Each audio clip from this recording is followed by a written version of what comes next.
Happy Halloween, Epic 7, and welcome to Nature's Decline and Decay. This is the first stage, the hard stage, and I'm making this video just with some free units and some low-end gear so that people who are relatively new in the game can have a way to farm this event. Now, if you can't farm Hell, and if you can't farm Epic Hell, that's okay. Advent is endgame PvE content. It is not for the new players, but we're going to give you a way to get into this and get some points. You can get pretty much everything from this event just farming Hell. It'll just take you a little bit longer, but this is an auto team, so this should make life a little bit easier for you. You definitely want to farm this event because in the exchange is some really nice stuff. Reforged boxes, Mole Agora, bookmarks, friendship, all this kind of stuff. But as you progress further and further in the game, you're going to start to find the importance of these modification gems and how useful they are to you. So it's really nice to pick up these mod gems. Plus, you're going to have green summons and ML summons bookmarks, as well as some selector chests. So you definitely want to farm this for the resources. I know it's a bit of a pain in the butt. I know it's going to require you to move a whole bunch of gear around and to have specific units and specific teams, but this should let you do it. So first we're going to jump into hard mode. Like and subscribe, or spooky, scary skeletons will come after you. Rastafarius is right. Make sure you like and subscribe. So let's talk about this team first. Now, before you do anything with setting up the teams, let me slide a little to the right here and expose this spot. You see this right here? You see this pet spot? Make sure you set your hunt pet. I'm sorry, make sure you set your adventure pet. This is a side story, so you want to use your side story pet that gives you additional event currency. It counts here. So you're leaving stuff on the table by not taking your side story pet. And also after you clear it the first time, you'll be able to set this to auto battle based on the number of turns that your pet allows you to auto battle, making this a lot easier.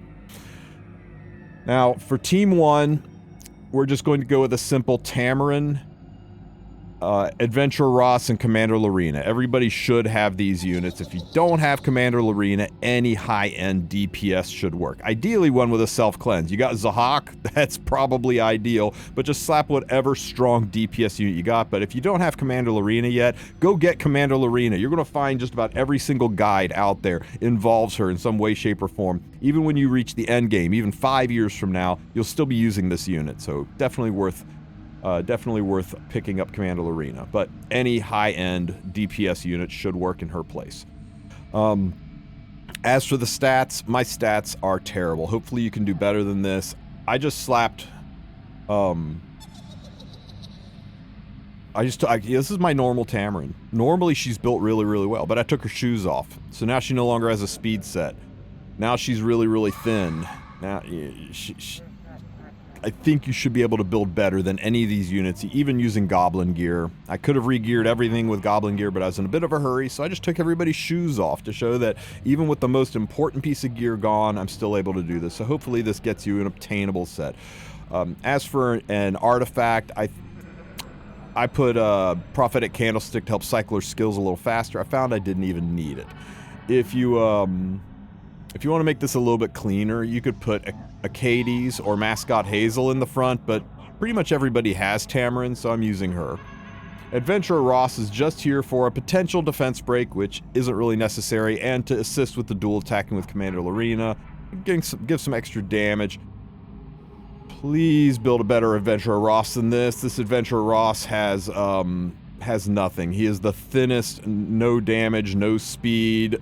I'm sorry, no bulk, no speed Adventure Ross you've ever seen. God, for the love of God, at least give him like a HP neck or something so he can take some hits.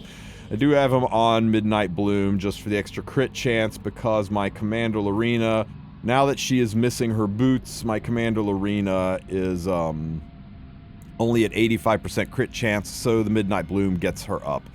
If you've got Daydream Joker, it's a better artifact to run in this. Daydream Joker works, but at 50% power. In one of the boss's skills, you'll find where it says that damage that scales off the enemy's HP is cut in half. 1% Daydream Joker is still substantially better than any other damage artifact you could run. So if you've got Daydream Joker, put it on there. In fact, you know what? Let's just put it on there. People are more likely to have Daydream Joker than these event artifacts, right? Free unequipped. There we go. Daydream Joker. I know you're looking at this Rage and thinking, oh, I don't have Rage set. She's not a Rage set. You know, it's only 3 Rage pieces. There's no Rage set involved here. Now, if you've got a Rage set, put it on there, sure. If you've got a Destruction set, if you got any set, I'm not running any set but crit. Hopefully you can build a better Lorena than this. First team is the only one that's a little bit dodgy. Everything else is giga clean. Team number 2, I'm running Vivian. Vivian is here specifically to be my attack buffer. At 155 speed, she's going to struggle to take a turn, but hey, at least she's still got some good damage if she ever gets a turn. Again, Daydream Joker would be a better artifact. The artifact doesn't matter at all. She's just here to give the entire team attack buff so they can do more damage. Mercedes is a free unit that pretty much everybody should have. Again, without boots, so she's lost her counter set without boots. But she's got pretty good damage still, as long as she crits. Hopefully she doesn't miss her crit.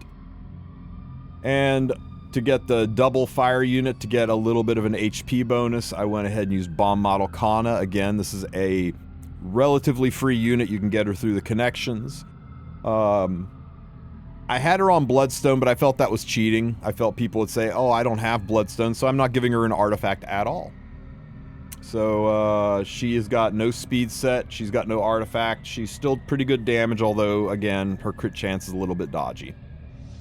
For the final team, you want a Defense Breaker, and you want your Defense Breaker to go first. To that end, I'm running a Saria. Though she's not a free unit, everybody has this unit. If you don't have this unit, go get this unit. Go activate a story mission. She is one of the most important units in the game. If you don't have a Saria, run any unit who can defense break and be the fastest unit on your team.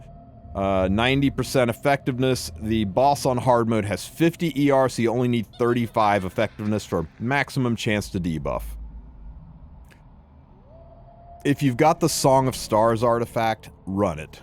Getting a target debuff in addition to her defense break's even better, but enough people don't have Song of Stars that I just went ahead and put a random artifact on her.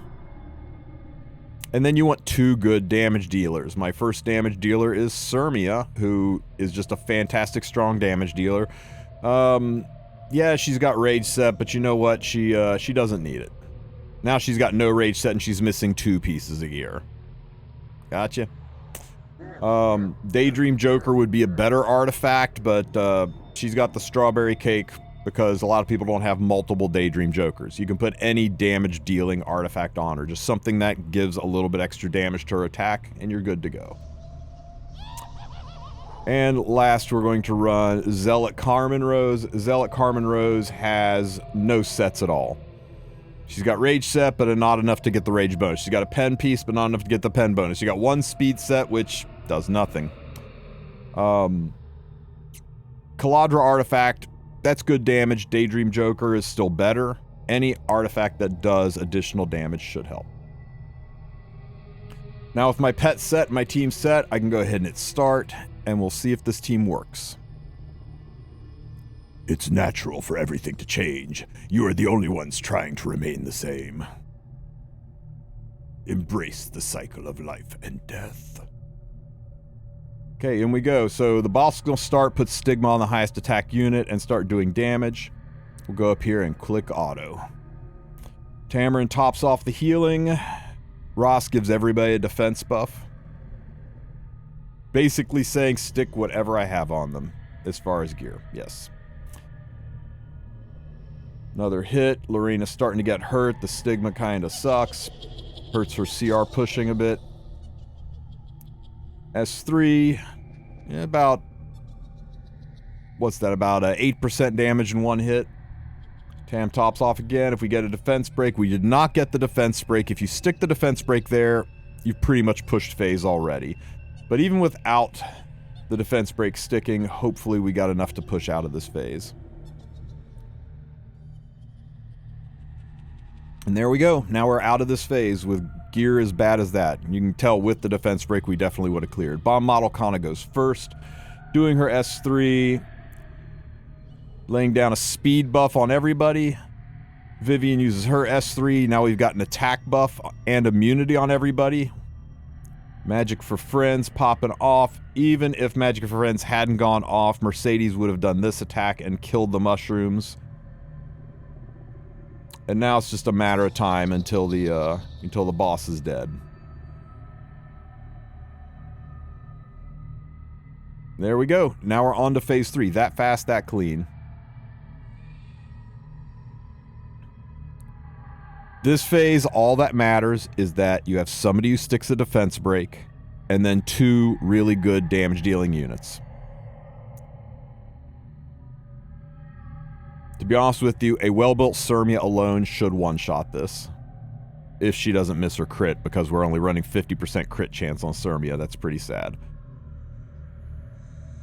So, yeah, if you don't have Carmen Rose, if you don't have Sirmia, 2 high-end damage dealers.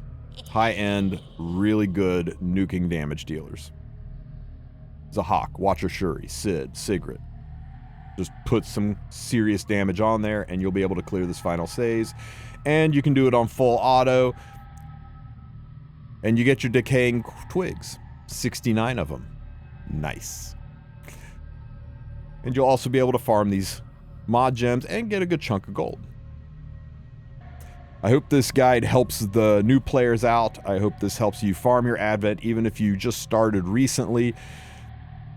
If you can't farm the rest of the Advent, don't worry, it'll be back again. This is cyclical content. This is the 3rd or 4th time we've had Nature's Decline and Decay. It will be back. Just get what you can out of it, squeeze it for what it's worth, and then continue to enjoy the game and grow and build.